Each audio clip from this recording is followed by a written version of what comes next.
¿qué cambió tu manera de entender, digamos, la Biblia al pasar de la ortodoxia al luteranismo? A ver, en primer lugar, tener aquel encuentro con el sínodo de Missouri y comenzar a leer a muchos teólogos luteranos que obviamente yo no tenía acceso en la época del sínodo de Missouri, de Wisconsin. Ellos traían literatura solamente hecha por ellos y por los teólogos del sínodo de Wisconsin. Pero cuando yo empiezo a tener acceso a la literatura luterana del sínodo de Wisconsin, literatura también que es muy buena literatura que se hacía en español, que se hace en español. Por ejemplo, sin ir más lejos, algunos libros del profesor Beto, ¿no? Que fue un maestrazo. Y yo empiezo a decir, caramba, esto sí es, esta visión que tiene este sínodo, sí es exactamente, coincide con la visión de los reformadores. Esto sí coincide completamente con la visión del libro de Concordia, inclusive hablando de que no son solamente 2 sacramentos, que pueden ser 3 sacramentos también, ¿no? Y coincide perfectamente con esto. Y la visión que tiene el sínodo de Wisconsin, de Missouri, perdón, de la iglesia, que a mí me sorprendió por primera vez en mi vida cuando yo entro en contacto con el sínodo de Missouri. Yo veo una homilía del presidente del sínodo, de Matthew Harrison, decir: la iglesia luterana es la iglesia católica que va por el camino correcto, o es la iglesia católica reformada de todos los errores del medio.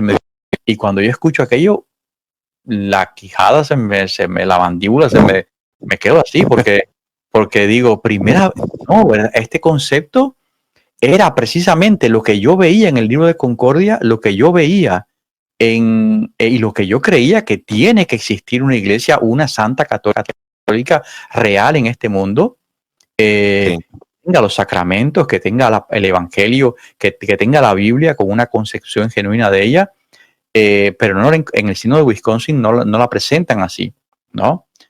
Y entonces cuando tú ves a un presidente de un sínodo decir: somos nosotros la iglesia católica que va por el camino correcto, somos la iglesia católica, y te presentan la reforma como lo que realmente es, porque la noción de reforma que yo entendía en el sínodo de Wisconsin, más que reforma, era destrucción, ¿no?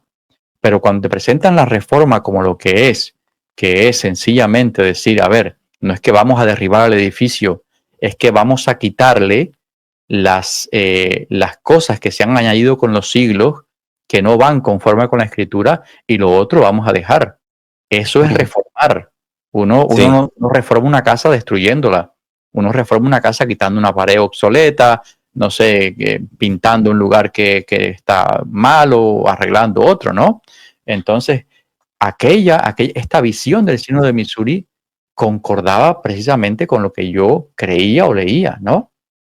Sí. Y cuando entonces ya regreso, o sea, me salgo de la iglesia ortodoxa, pues este concepto, pues nada, tengo la libertad para abrazar este concepto. Ahora, escucha bien esto, porque por mucho tiempo yo estuve lidiando con esta idea que la iglesia ortodoxa, la iglesia católica, es la iglesia católica de Cristo, ¿no? Y también en la iglesia ortodoxa, aunque no existe la formulación extra ecclesia católica nulla salus est, sin embargo también hay esta formulación muchas veces de que fuera de la iglesia, como somos la iglesia verdadera, hay muchas facciones dentro de la iglesia que dicen: no hay nada verdadero ni en materia sacramental ni en materia de la escritura fuera de la iglesia ortodoxa. Por eso, vamos a decir, el ala eslavónica de la iglesia ortodoxa es más dada a rebautizar a cualquier persona que venga. Venga un católico, lo tienes que bautizar otra vez; venga un luterano, lo tienes que bautizar otra vez. No así el ala griega. El ala griega es más, vamos a decir, más light, en este sentido, menos conservador. No quiero decir que sea conservador, no, simplemente viene una persona que ya está bautizada, por ejemplo, un luterano que ya está bautizado y no lo vuelven a rebautizar. En el caso mío me rebautizan porque yo iba a ser cura. Y como iba a Claro, ser cura, entonces, bueno, a este hay que bautizarlo, ¿verdad? Entonces, pero por ejemplo, la concepción general de los monjes en Monte Athos, que es un centro importante espiritual y de conservación de la doctrina ortodoxa, es hay que rebautizar a todos. Y en el ala eslava es así. Hay que claro. rebautizar. Tú vienes con un bautizo católico, no importa. Vienes con un bautizo luterano, no importa. Anglicano, no importa. Hay que rebautizarte, hay que volverte a crismar otra vez. Y si eres un cura ordenado católico, hay que ordenarte otra vez. O sea, tienes que empezar de cero, porque está esa idea de que somos la iglesia verdadera, la iglesia católica única que existe, y fuera de esta iglesia nada es verdadero. Entonces, yo luché en mi interior mucho con esta idea, ¿no? Porque soy un fiel defensor de que tiene que existir en este mundo una iglesia verdadera, ¿no? Tiene que existir porque Cristo así lo instituyó. Lo que yo estaba haciendo mal, Juan, era pensar que Cristo va a venir a salvar instituciones y no Sí, personas. Y en este sentido, encuentra para mí ahora razón el tema de también hablar de la iglesia invisible, que son todos estos cristianos de cualquier tipo de denominación que tienen una fe genuina en Cristo y que por tener una claro. fe genuina en Cristo, ¿no? Porque de hecho la fe verdadera nace donde quiera que la palabra de Dios es predicada. Donde quiera que la palabra de Dios es predicada, allí puede germinar la semilla de la fe. Lo mismo sea dentro de creyentes católicos, pentecostales, bautistas, ¿verdad? Etcétera. Entonces, Sí, decir que la iglesia luterana no es la única iglesia que salva, aunque sea la iglesia que tiene la doctrina bíblica correcta, no es la única iglesia que salva, porque quien salva es Cristo. Estas dos amén. cosas yo pude compaginarlas en mi mente, ¿no? En el sentido de que, a ver, para salvarte no necesitas la iglesia luterana. Para salvarte necesitas a Cristo. Para salvarte necesitas tener fe en Cristo como tu Salvador, que murió por ti en la cruz, que derramó y pagó por tus pecados. Eso necesitas para salvarte. Creer eso, o sea, no solamente saberlo teóricamente, sino incorporarlo a tu vida. Él murió por mí, por mis pecados. Y Así es. eso lo tiene personas de cualquier denominación cristiana, pentecostales, bautistas, etc. Entonces, en ese sentido, qué difícil, por ejemplo, era para mí. Y hay muchas personas que, saben, los últimos meses han estado diciendo, bueno, este que decía que solamente en la iglesia ortodoxa, y es que no comprenden una cosa, ¿no? Yo a veces miro y me río, ¿no? También siendo un poco de dolor. Cuando yo hablaba, y esto es un asunto, ¿verdad? Mira, hay muchas personas que cuando hablan, hablan a título personal. Yo creo Sí, esto, ¿verdad? En la iglesia, ni en la iglesia católica ni en la iglesia ortodoxa se puede hacer tal cosa.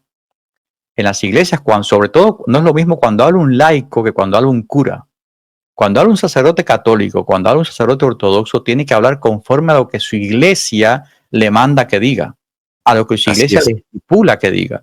Entonces, yo no puedo aparecer en YouTube y decir, no, no importa si tú estás en otra iglesia, igual te vas a salvar, etcétera. No, no, no importa. No, no. Yo tenía que presentar la doctrina de la iglesia ortodoxa tal como era. Y a veces cuando yo veía tanto dolor de verdad entre el mundo protestante que me decía, bueno, es que nosotros nos vamos a perder, que no somos, como me hubiese gustado estar libre para decir, no, tú igual te vas a salvar si ejerces fe en Cristo como tu Salvador, si crees que murió por ti, que perdonó tus pecados, igual esa fe te va a salvar, igual de la misma forma, ¿no? No tienes que pertenecer a la iglesia ortodoxa para salvarte. No es de necesidad absoluta. Hoy lo puedo Sí, decir con toda libertad. A ver, lo estaba diciendo creo que la última vez que estuve en un live en mi canal.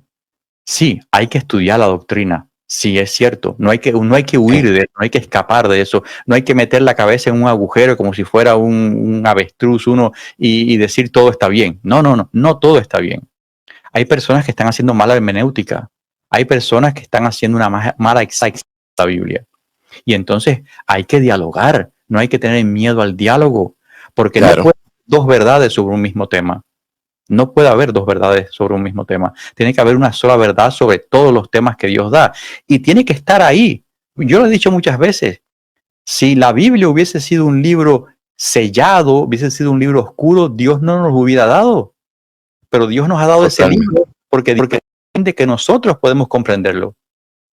Que nosotros podemos comprenderlo. Entonces, es un libro que tiene porciones oscuras, más oscuras y otras claras que te ayudan a alumbrar esas oscuras. Pero hay que hacer un trabajo de hermenéutica, de exégesis, ¿no? Etcétera. No hay que huir de ese diálogo. Hay que, al contrario, conversarlo, hablarlo. Porque en cuanto, por ejemplo, al bautismo, tiene que haber una sola doctrina.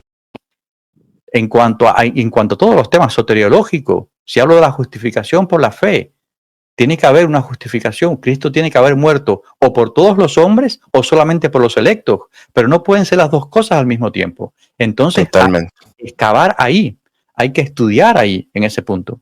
No hay que escapar o no hay que taparnos los ojos y decir, no, no vamos a hablar de ese tema. No, no, hay que hablar, ya sea en privado, en un chat cerrado, ya sea en unos estudios entre nosotros, en privado, lo que tú quieras, pero hay que hablar de ese tema. Es importante hablar de ese tema, ¿no? Ahora, eso no significa que por cuanto no eres luterano, no te vas a salvar. No, no, no. Claro. Salvación en Cristo hay en toda aquella persona, en todo aquel lugar que se predique la palabra de Dios. Allí va a haber vida y allí va a haber salvación. Donde quiera que hay perdón de los pecados, Lutero decía, ahí hay vida y hay salvación, ¿no? Sí.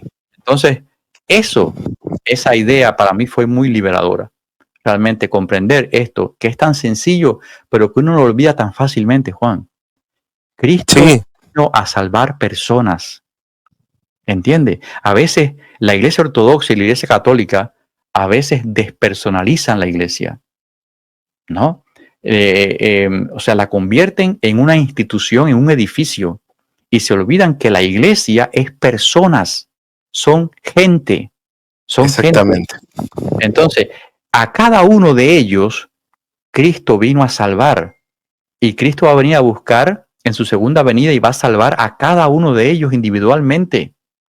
Bien, entonces vino a salvar gente, no vino a salvar edificios, no vino a salvar coronas, no vino a salvar sínodos, no vino a salvar concilios, vino a salvar personas. Amén. Personas. Entonces, esa idea es muy importante porque lleva la salvación a tu patio personal, a tu vida personal. Y eso en un punto de mi vida es como si Dios me hubiera dicho, oye Juan, se trata de ti y de mí. Es como si Dios me estuviera diciendo, olvídate de lo demás, olvídate de los concilios, olvídate de los sínodos. Se trata de lo que yo pienso de ti. Es una relación tuya y mía, ¿no? Yo voy a salvarte a ti. Olvídate de todo lo demás, a ti personalmente. Entonces, yo creo que esto es importante que se sepa. Inclusive que muchos católicos lo sepan también, sea de la rama oriental, sea de la rama occidental, que lo sepan. La salvación no tiene que ver con edificios, ni tiene que ver con concilios, ni con reuniones, ni con ninguna de esas cosas. Tiene que ver con Cristo salvando activamente a hombres pecadores arrepentidos. Punto. No es nada más que esto, ¿no? Es así. Yo he venido para que tengan vida y la tengan en abundancia. Yo no he venido a llamar a los sanos, sino a los enfermos. A los enfermos, oye, de cualquier lugar. Somos seres humanos al final, todos necesitados de la salvación, independientemente de la iglesia en la que tú milites. Todos necesitados de salvación, todos necesitamos del perdón de Cristo en cualquier lugar. Y a todo aquel que Cristo perdone, a todo aquel que Cristo salva también. Entonces, eso es sencillo. Así es. Bueno, hermano, creo que ya prácticamente has contestado a todas las preguntas que más o menos tenía ahí entre la charla y charla, pero me gustaría dos preguntas, ¿no? Dos preguntas que creo que por ahí le pueden interesar a las personas que no son luteranas, ¿no? La primera Más que nada sería, eh, a ver, ¿qué fue lo que por ahí te dio un shock o un impacto de nuestra doctrina, ¿no? Porque, claro, uno, uno cuando va viendo las diferentes denominaciones, ¿no? Por ejemplo, en mi caso, yo vengo de la iglesia bautista. Y lo que más me impactó a mí fue la cuestión sacramental y la parte litúrgica. Obviamente que la parte litúrgica es la parte estética, en donde uno, bueno, le llama la atención, pero no es eso, ¿no? Sino que la doctrina, a mí me impactó el tema del bautismo y de la Eucaristía, ¿no? Porque me sentí como, estoy en una iglesia que no practica, digamos, bíblicamente, y disculpen por ahí si lo ven otros de otras denominaciones, pero quiero que entiendan que es un canal luterano y por ahí tenemos más libertad para hablar de este tema. Eh, pero eso fue lo que más me impactó a mí y eso fue el cambio, digamos, que hice de ser bautista a luterano. En el caso tuyo, ¿qué fue lo que vos dijiste, wow, esto me voló la cabeza? A ver, mira, en mi caso, ¿sabes qué fue? Bueno, a ver, cuando yo entendí la justificación forense, cuando yo entendí esta doctrina del gran intercambio, eso fue una cosa que completa, ¿verdad? Obviamente también la doctrina de la Eucaristía en la iglesia luterana fue muy fuerte para mí, porque, a ver, mira, déjame decirte algo, Juan. A ver, aquí tienes un hermanito en el chat que se llama Cresporón, él es ortodoxo, ¿no? Te puedo decir algo, yo no sé qué edad tiene realmente él, pero es una persona que sabe mucho de la iglesia ortodoxa. De hecho, cuando yo tenía mi canal ortodoxo, él podía corregirme en algunas cosas que yo no sabía y él sí sabía. Sabe mucho realmente sobre el tema, ¿no? Muy versado, sabe mucho. Y tú lo notas cuando una persona domina un tema, tú lo puedes notar por la facilidad con la que se mueve en el tema, ¿no? O sea, es como un pez en el agua, exactamente así. Cuando yo conocí la iglesia luterana, la doctrina luterana, el apego que tiene la iglesia luterana a la escritura, para mí fue asombrosa, descomunal. Porque hay muchas, yo he conocido, por ejemplo, lo que yo viví en la iglesia ortodoxa, que a veces se trata, como digo yo, de poner una ficha del puzzle, del rompecabezas donde no va. Y sí, tú la puedes aparentemente poner y ella puede entrar, pero no va a calzar nunca allí. Está a la fuerza. Y así pasa con algunos argumentos que dan sobre diferentes temas que pueden parecer que entraron al lugar, que calzan en el lugar, pero no calzan. Fíjate bien para que veas que está o no está completamente cubriendo todo el lugar o está fuera del lugar esa doctrina. No calza bien. Porque además quiero decirte algo, y todo el que ha hecho hermenéutica lo sabe muy bien. A veces negar una doctrina o hacer mala hermenéutica de una doctrina va a repercutir como un juego de dominó sobre otra doctrina que luego se va a caer más adelante. Es como un efecto en cadena y a veces se ignora eso, que cuando echas por tierra o cuando derrumbas una doctrina, eso va a dar al traste con que otra doctrina más adelante también sea derrumbada. O cuando afirmas una doctrina, eso te va a llevar irremediablemente a tener que afirmar otra que quizás no querías tener que afirmar, pero tienes que hacerlo en virtud de que ya aceptaste otra cosa. Sí. Ese juego hermenéutico funciona así.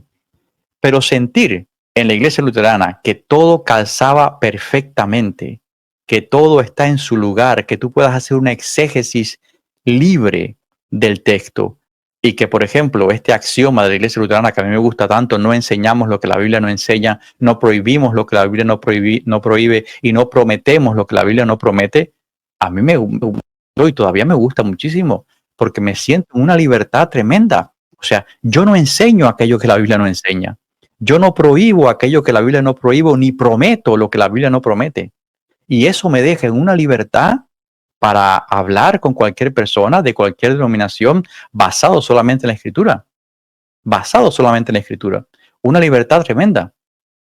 Sí. O sea, entonces este dogma, esta creencia, esta doctrina bendita de la justificación forense de Cristo por mí, muriendo por mí en la cruz, este gran intercambio a mí fue tremendo, porque pensar que tú eres un pecador y que cuando Dios te mira ahora, ya no reconoce en ti todos los pecados, ya no reconoce en ti toda la maldad, sino que ve un hombre santo y tú te preguntas cómo.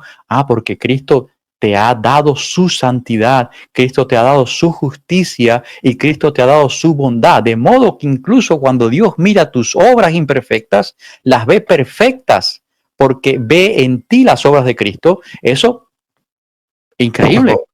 Sí. Completo, ¿verdad? Eso sobrepasa cualquier idea que yo pueda tener, y solamente ahí tú puedes captar y decir qué maravilloso Salvador tengo, qué maravilloso Salvador tengo, ¿no? Amén. Amén. Sí, así es. Bueno, mira, te voy a contar algo. Hay varias personas, tanto de otras denominaciones como católicos, incluso hay una persona que todavía no le voy a decir quién es, pero me sorprendió diciéndome, estoy considerando la iglesia luterana. Y yo quedé como, ¿cómo? ¿En serio me está diciendo? Sí, porque, no sé, hay algo que me lleva a gozo, ¿no? A verlo, y justamente tiene que ver con esta cuestión de la justificación, y bueno, entonces es como que yo quedé, bueno, está bien, pero eh, ¿qué le dirías a una persona que está considerando seriamente el luteranismo, así como te pasó a vos, ¿no? Que estás en una situación así? Que estuviste. Esto lo he dicho en varias ocasiones, lo voy a repetir una vez más. A veces me suena como a lema de papa, pero no es así. Es de verdad, esto que voy a decir nace de mi corazón y de mi experiencia. No tengas miedo. Le digo de verdad, todas las personas que están considerando, por ejemplo, no tiene que ser necesariamente la iglesia luterana. Una persona que está considerando salir de la iglesia católica a una iglesia bautista, o salir de la iglesia católica ortodoxa a una iglesia presbiteriana, etcétera, ¿no? Siempre y cuando sean iglesias, porque eso yo lo quiero aclarar bien, ¿no?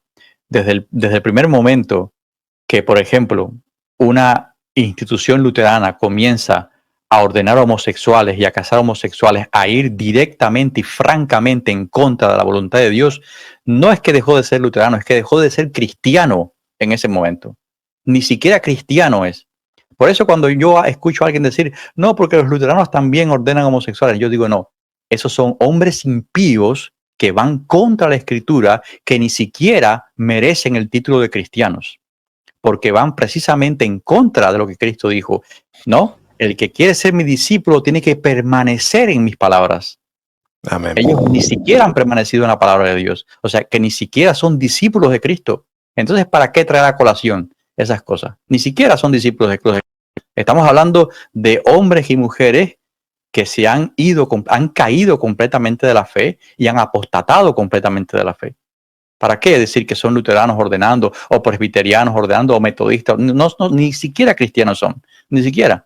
En fin, todo el que está considerando salirse de una institución o está estudiando la Biblia y está encontrando nuevas verdades a la luz de la Escritura, no tengas miedo. No tengas miedo. Al final lo que importa es lo que hay entre tú y Dios. Entre tú y Dios. Él es tu juez. Él es tu juez, ¿no? Y no el hombre. Yo estaba diciendo en el último encuentro que tuve con la comunidad tan bonita que está creciendo en mi canal, ¿verdad? Sí. Viendo aquí, dando saludos de todo corazón, de todo corazón. Yo se lo decía, miren, lo que dice San Pablo en Romanos tiene que ser aplicable a todo. En Romanos 14, San Pablo dice que la persona que es débil hay que recibirla a esa persona. Y él decía, él no es siervo tuyo, él para su Señor está de pie o cae. No es siervo tuyo. Entonces, veces nos convertimos en dueños de las vidas de las otras personas y decimos, tú tienes que venir para mi iglesia porque en mi iglesia sí te vas a sentir. No, tú no eres el dueño de esa persona. Tú lo único que puedes hacer es presentar la palabra de Dios y decirle, mira, aquí hay la palabra de Dios, aquí esto es lo que yo creo, aquí tengo esta explicación, por ejemplo, sobre el bautismo, y deja que Dios haga el resto, deja que Dios haga su trabajo en el alma de cada persona. Bueno, padre, la verdad que gracias por haber estado en este humilde espacio, gracias a las personas que se han conectado hasta el momento, y la verdad que bueno, espero volverlo a tener en otra oportunidad para hablar de otro tema. ¿No? Cómo no, con mucho gusto. Siempre que me quieras invitar, pues, y yo no tenga nada que hacer, obviamente, estoy aquí a tu disposición, ¿no? Mira, bueno, léele el comentario este, dice, yo estuve considerando el luteranismo y el padre Juan me ayudó mucho en mi decisión y no me arrepiento, me encanta la iglesia luterana, qué bueno. Gracias a Dios. Yo siempre lo digo así, de verdad, Jeff, tú lo sabes, te lo he dicho en muchas ocasiones, yo sé que hay personas que lo dicen, no sé, puede ser falsa humildad o algo así, pero es cierto. Lutero decía que somos como ciegos, no somos nada más que ciegos a la vera del camino. Ciegos pidiendo en limosna la misericordia de Dios. Somos nada, o sea, somos siervos, no hemos hecho relevante. Lutero decía, la palabra de Dios lo hace todo. Todo lo hace la palabra de Dios. Así que a él. Bueno, los dejamos, gente. Dios los bendiga y que sea hasta la próxima. Hasta la próxima.